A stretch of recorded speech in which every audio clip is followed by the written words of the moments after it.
Hello everyone, and I apologize for being asleep for 6 months. I've awakened to find that the new release of the Coffin of Andy and Leyley was even darker than the first. While a lot of people are outraged over the theme of incest presented in the game, I think something even more disturbing occurred that we didn't quite realize.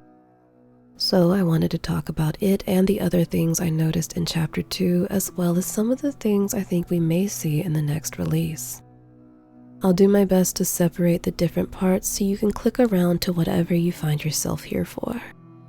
This is also your spoiler warning. Now, let's begin.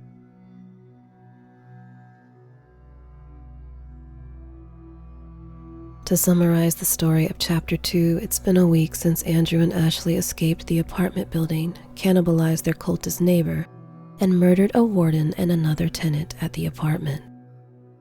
They're now staying at a motel but running out of money and food fast. They learned that after they escaped, the water company set fire to the apartments, burning the building to the ground and killing everyone inside. The water company has also hired a hitman to kill them. Ashley has a vision thanks to the talisman given to her by the demon they summoned and sees the hitman entering their hotel room and slicing her throat. The two are able to escape the motel before it happens thanks to Ashley waking and warning Andrew that they need to leave. Deciding that the hitman must also die, they sneak into a cultist club and attempt to conjure another demon.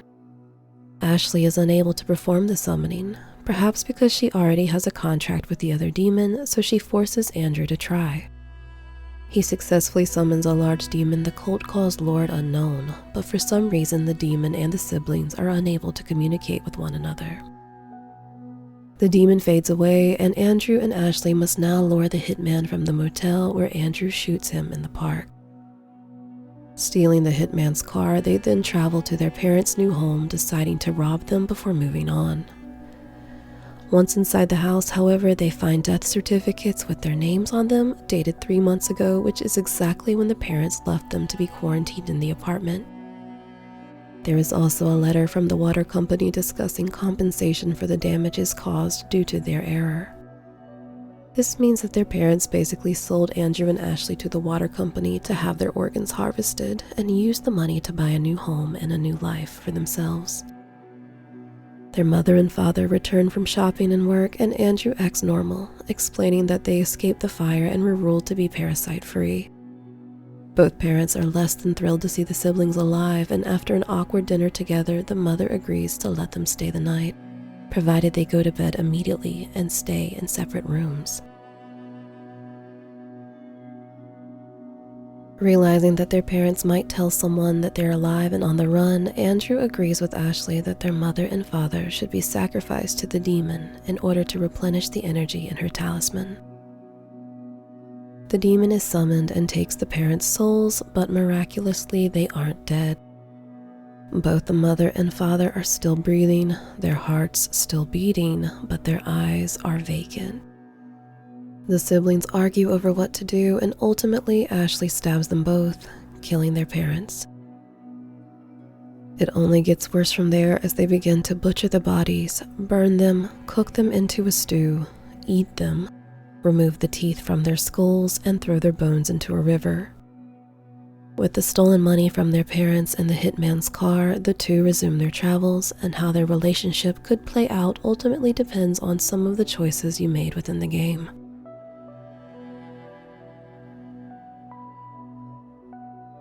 For starters, I think the water company is way more central to the story than we've come to realize.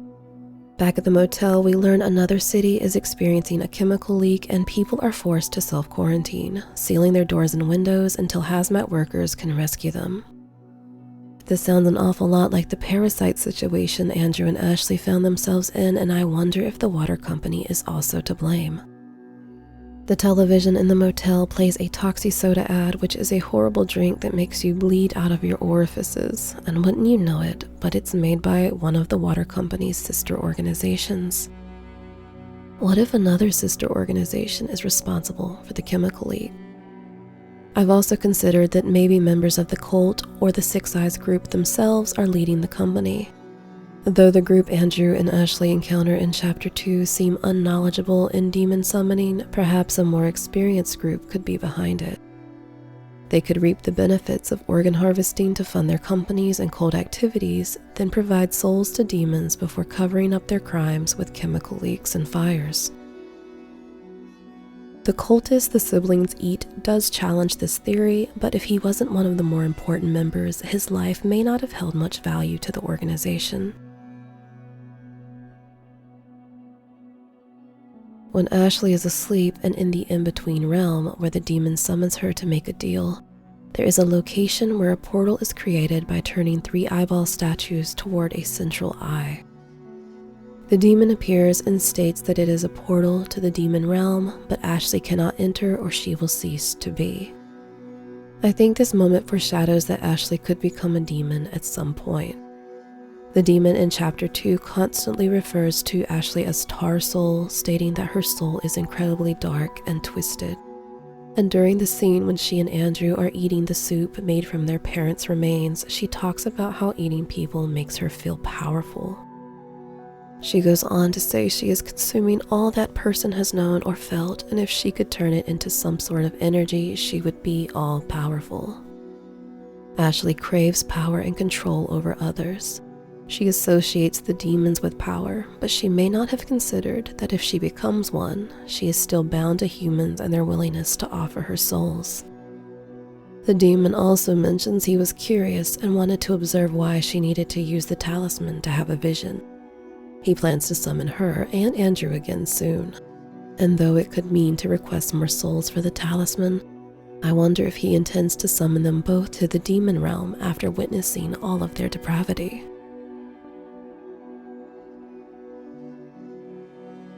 Once their mother forces them to sleep, Andrew has a dream in which he tries to compartmentalize all that he's done.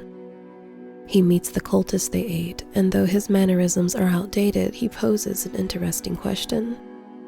If you recall, Andrew and Ashley only ate part of the cultist, leaving the remains in the freezer.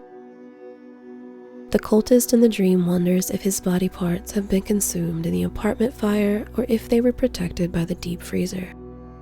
I tried looking into whether contents in deep freezers would survive a fire, and the short answer is it depends on a variety of factors, so possibly. With such a catastrophic event, authorities will definitely investigate the apartment, and once they find the freezer, they'll be more likely to look into Andrew and Ashley, perhaps learning that their deaths have been faked once they fail to find their bodies. Running from the police may become a bigger part of the next chapter, and maybe the police will use people from their past to get close to Andrew or Ashley to learn their whereabouts. This may be how Andrew's ex-girlfriend Julia comes into play more in Chapter 3.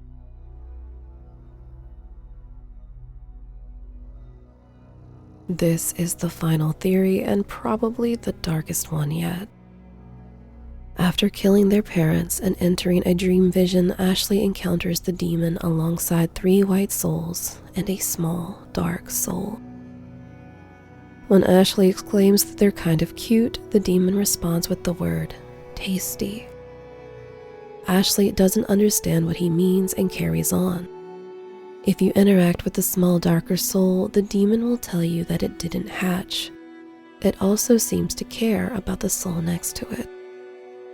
At first, I thought these were the souls of everyone Andrew and Ashley have killed, but then I got to thinking, what if these are the souls of people they've eaten? We'd have a soul for the cultist, one for their mother, and one for their father. What if the small dark soul was an unborn child their mother was carrying? The soul that literally never hatched. Their parents had become more active in the bedroom, if you know what I'm saying, and their mother did state that when she was Andrew's age, she already had a 7- and 5-year-old to care for. Andrew is 22 in the game, meaning their mother had him when she was only 15 years old. She also said that Andrew was such an easy child that they thought they would be fine having another, but she found Ashley to be problematic. Maybe they wanted to try again after getting rid of Ashley and Andrew now that they're older with more money and a fresh new start. Eating an unborn child is seriously the most disturbing thing I can think of, and this heinous act would definitely qualify them both to become demons in my book. This may also be why Andrew receives the demon mark on his hand at the end of chapter 2 and why the demon has taken an interest in him as well.